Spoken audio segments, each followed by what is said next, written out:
Welcome to Charlie's Pub and Eatery for another episode of Scott Talk with head coach Matt Scott. Of course, as good as advertised, number 4 in America, Kutztown. Lots of layers to it. Some things that you didn't do well, some things that didn't go your way, and you're just not going to come out on top when you're playing a team of that caliber. And let's start there, Coach. Right out of the gate, right? Everybody wants to know, A, was that the right spot? B, there was no discussion on the sideline. You were going for it. With the benefit of hindsight, how does that play out the second time around? Yeah, I think I still go for it in that situation. We got them on their heels. We just drove 89 yards.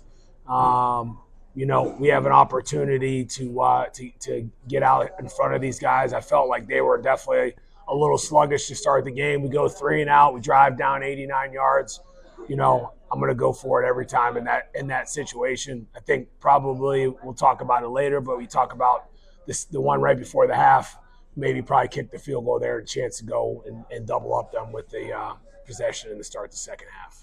So. And the one thing, this is not a slight, it's just an observation. The one thing from game 1 to game 2 that really stood out to me anyway was it seemed like every time you had a plus play, they had a negative play right back at you. Since you've had a chance to digest and look at the film, what was the biggest, your biggest issue with, how you were? It seemed like every time it was 2nd and 2, next thing you know, it's 3rd down and 7.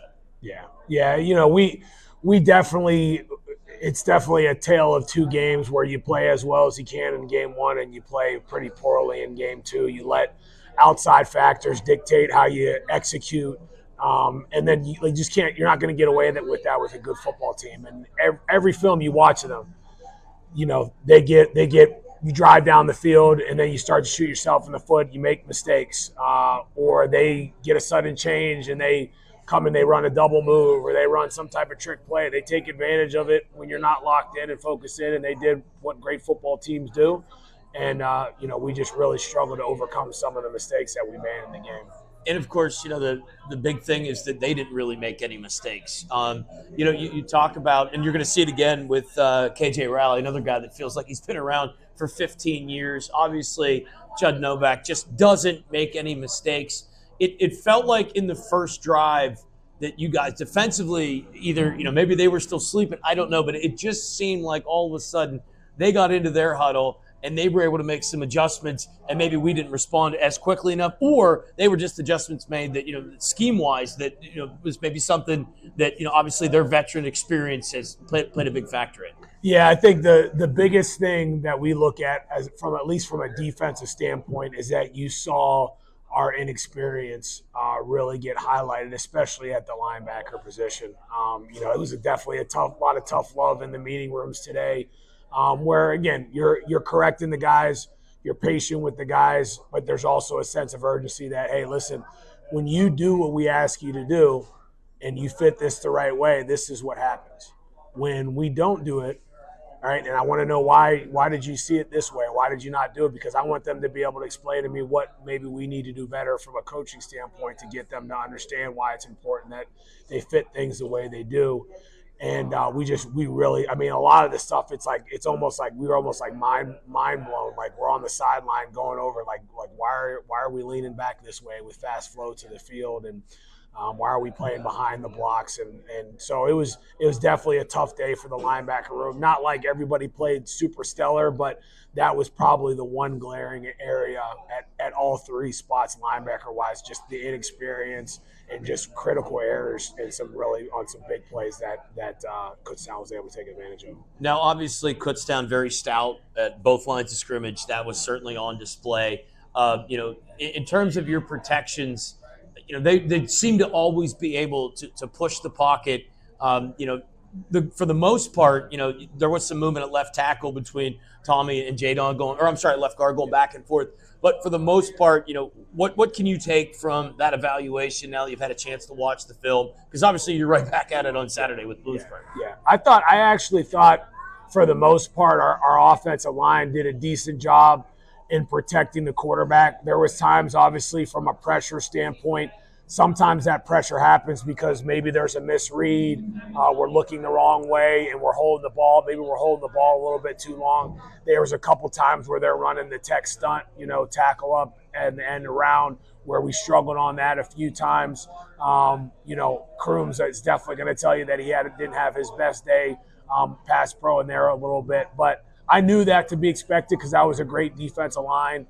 I think, the biggest thing, though, is, again, we just had some of those errors that you just can't have in certain situations. But I was not it was not one of those things where I was looking at our offensive line like, man, we just completely blew it there. There were some times where you saw some guys really fighting, but you saw at the same time their defensive line was as advertised. So I want to go back to, obviously the stats were ridiculous last year from that linebacker room. And in the last couple of years they were.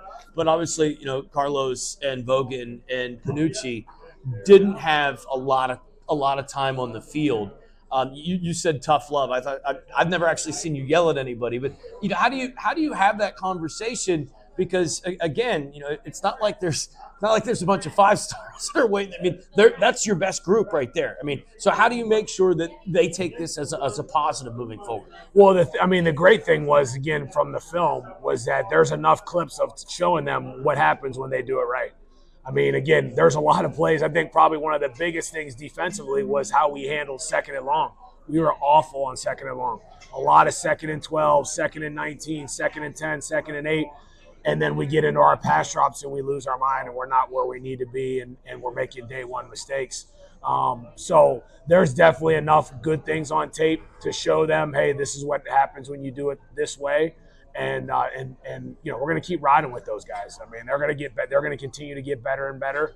But again, I think their urgency has to be there, obviously. And we got a couple good young guys, I think, as they're starting to get more reps practice-wise. If these guys can't figure it out, they're going to get some opportunities as well to show us what they can do. I would be remiss. I mean, there was a block in the back call on a punt return for a touchdown that was eventually waved off. There was a controversial non-pass interference call at the end of the half. Maybe you take the points there. How do you deal with a team when it feels like you can't make your own break and it feels like you also can't get a break as well? Yeah, and we talk to our guys all the time. When you're not explosive on offense, when you can't get a stop on defense, then it allows an official's call that maybe doesn't go your way impact the game too much. And so that's kind of what happened. We know that the officiating, they're doing their best job. And sometimes they're going to make a call that we'd agree with, and sometimes they don't. And the good teams, they find ways to overcome those. And because we were kind of struggling there a little bit to be explosive, we needed a penalty maybe to go our way to get us some points, or we needed a penalty to go our way defensively to give us some good field position, whatever it may be. And when you can't make those certain plays, that's when those officiating calls don't go your way. That's when they really get highlighted. So we're never going to make excuses for it.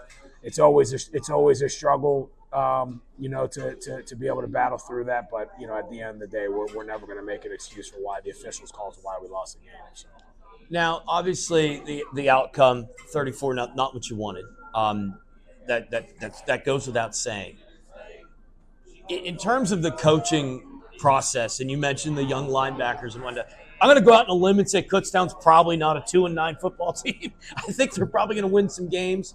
Does it make the coaching perspective when you could say, here's good and here's bad? This is a multiple-time conference champ. This is a team that expects to be in the playoff. Does it make those kind of, you said, heart-to-heart conversations because of the opponent? Does that help in the evaluation, saying, look, this is an all-conference guy here. This is when you do your role here, X happens, but when you don't, Y happens. Yeah, I mean, I don't think I ever talk to our guys that guy's better than you and you should make that. I don't believe that for one fact. I believe that if our guys execute and do what we ask them to do, we can beat anybody. And I think when you play good football teams, all it does is highlight to you, if you don't do your job, they are going to take advantage of it. And so that's how you have to play. You have to play close to perfect. You have to be locked in. You have to be disciplined. And so that's what I take away from the game, and I think that's what the kids take away. I know a lot of guys were really dejected after the game because, again, you're expecting to go out there to win. And, the biggest thing that they have to understand is when you get in those games expecting to win, you also have to play perfect. You have to be disciplined. You have to be sound. You can't make those day one mistakes. And so I think our guys was a great learning lesson for them. And our guys came back today and had a great practice, locked in, ready to rock and roll. All right, on the road at Bloomsburg. We will turn the page to that a bit later in the program. We're live at Charlie's Pub and Eatery. It's Scott Talk with head coach Matt Scott. Back with more right after this.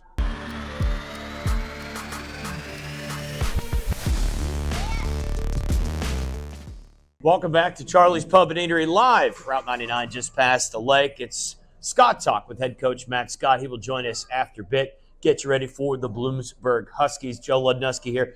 Gavin Ennis joining us. And this, of course, is a bit of a funny story. In the broadcast, Dom Kaiser said something about Harbor Creek tough. And I was like, well, the only kids I know that are tough from Harbor Creek are the Ennis brothers. And I think I hurt Dom's feelings. But he's got broad shoulders, and he can deal with that. 8 for 58. In the beginning, it looked really good. Obviously, that's a very good Kutztown team, Gav. How do you make sure? And we always talk about, you can't let one mistake lead to a second. Coach Scott said, you had a good practice. How do you find the energy from week one, not bypass week 2 or week 3, I should say, but learn from your mistakes? Because again, you guys did some good things for early in offense. They made some adjustments. You guys sort of struggled, down the stretch. Obviously, that's a really good football team. But how do you make sure you find that juice and that what felt like, great energy between you and Nico, and obviously Nico and Jared again this week as well?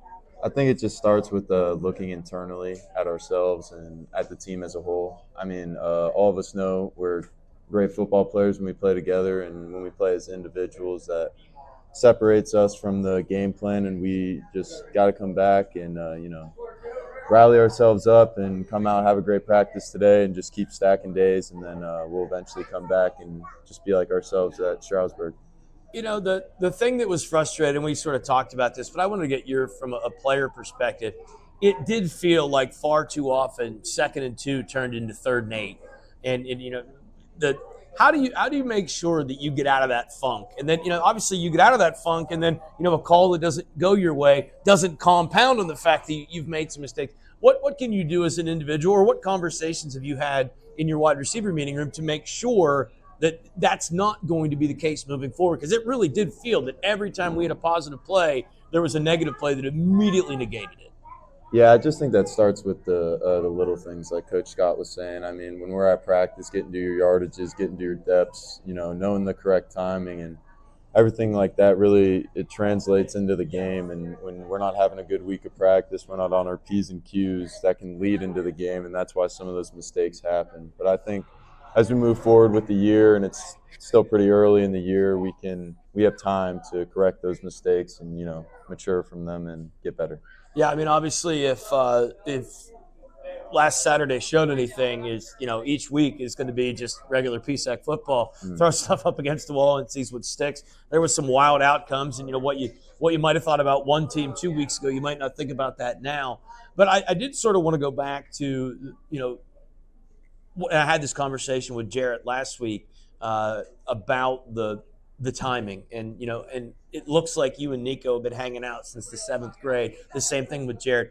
Now, how much extra work have you been able to put in, and how much does that impact? Because there were some tight window throws in the last 2 games that you're like, there's no way these guys didn't spend all summer long together. And I know Nico did get here in the summer, but it wasn't at the beginning of summer. Mm-hmm.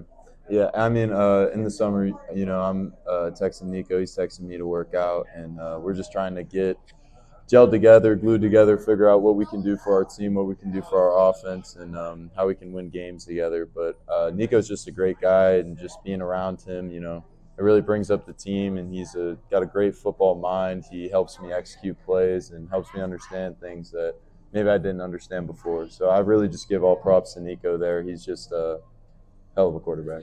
The one thing that has become pretty obvious is that, Day Allen in the slot is going to help you guys, big picture. In terms of you and Jared, what has it been like to have a steady, reliable, and he's not the biggest dude in the world, but he's not scared to stick his nose, on a hash mark and put put his body in harm's way to make a catch, which, of course, every safety's got to keep their eyes on, and that allows you guys on the outside to get a little bit more open. Yeah, that's definitely a big part of it. I mean, when we're all playing our game and we're all attacking these DBs, and it really opens up each other. I mean, when they're more worried about Day-Day in the slot, they'll look out to me to the field, and when they're more worried about France to the boundary, they'll look out to me and Day-Day in the field, or, it goes either way. But having those threats definitely helps open you up as an individual. I mean, through 2 games, I don't think he's got a favorite. I mean, I was really impressed with the way the ball's been shared, and obviously, not that, but I mean, I don't know, you guys are divas, receivers. You have hands and attitudes a lot of the time, but the ball's being shared, right? Mm-hmm. So, I mean, that's got to, and that's an NFL joke, by the way. But what's it like? Because it's not locked in. I mean, when he drops back, it could go anywhere. And, obviously you guys all have to be crisp and be on time and be in the right spot. Yeah, I mean, that just goes back to just, being on your P's and Q's, always expecting the ball as a receiver and never just going out there and just running a route to run a route. I mean, there might be a route where you're trying to get one of your guys open, but everybody's job on every single play is just as important as the next, whether you're the first read to the last read. Gavin Ennis joining us, 8 catches, 58 yards. I ask everybody when the time to hang the helmet up it comes, what do you plan to do with your the rest of your life with your degree here from Edinburgh? I plan to come back and hopefully get my MBA, and I'll be around. So, I mean, if Coach Scott needs some extra help, I'm always here. All right, Gavin Ennis kind enough to join us. Matt Scott will join us as we turn the page to Bloomsburg, another trip across I-80 for the Fighting Scots. Back with more. It's Scott Talk here at Charlie's Pub and Eatery with Matt Scott. I'm Joe Lodanosky. Coach will be back when we come back right after this.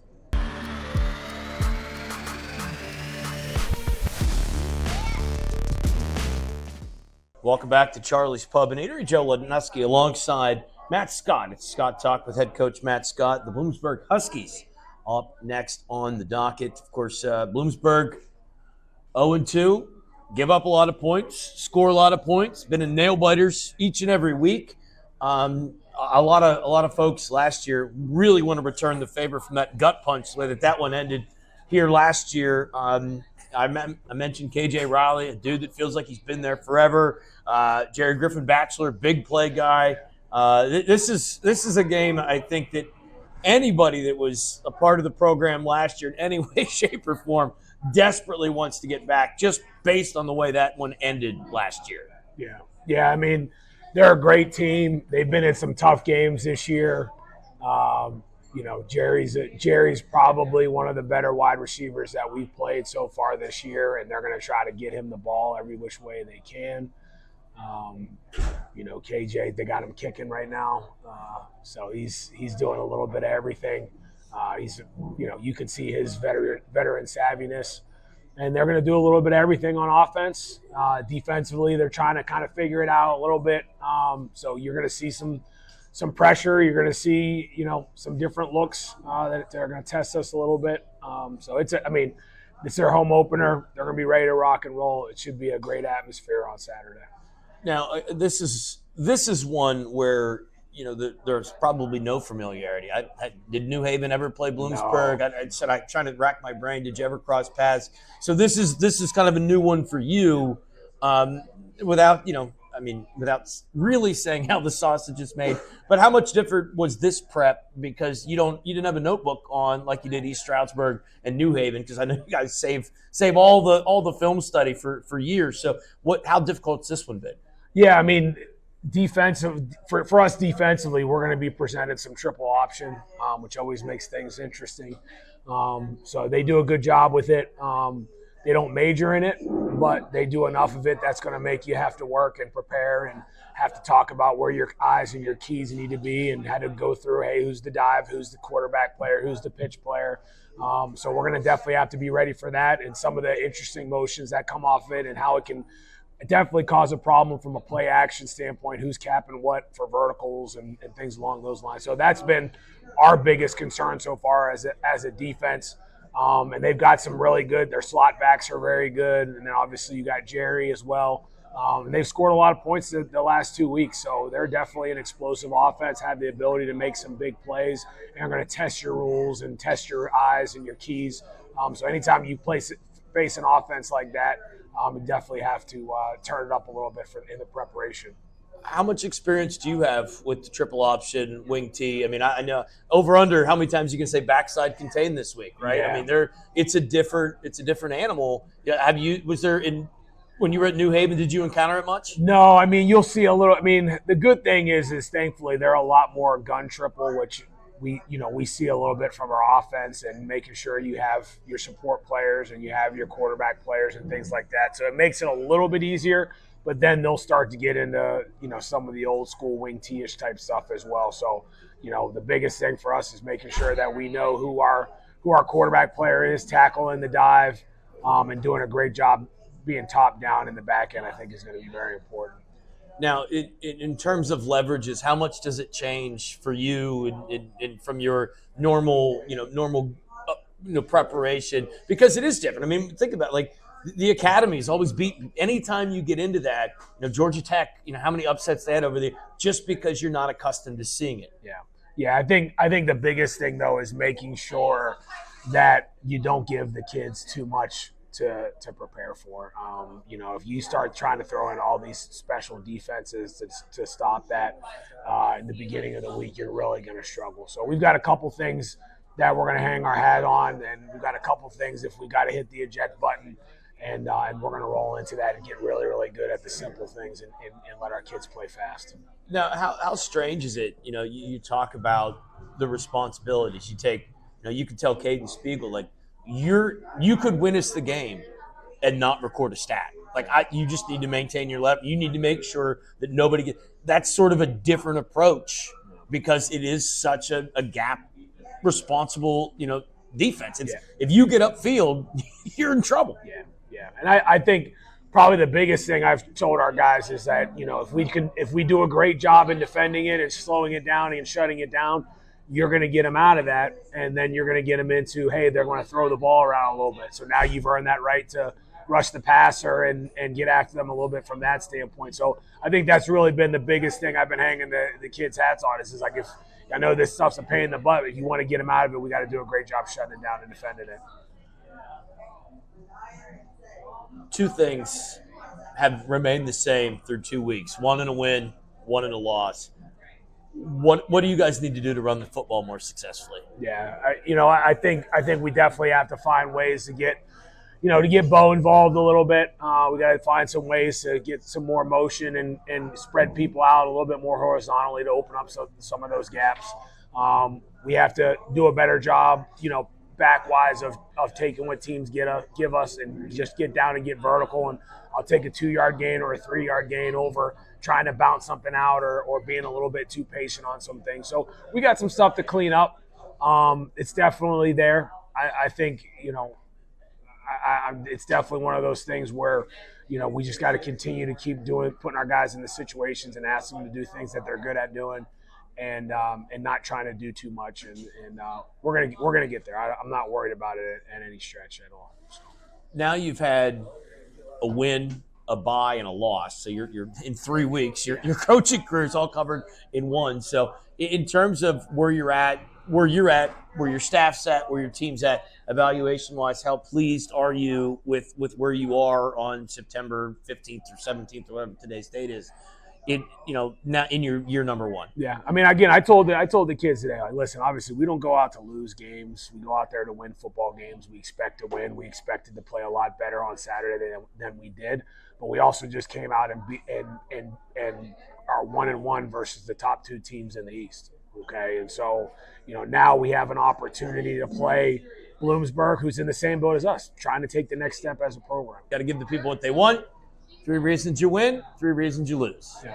Three reasons we win. Obviously, we do a great job of stopping the run, shutting down the option play, forcing them to have to be one-dimensional.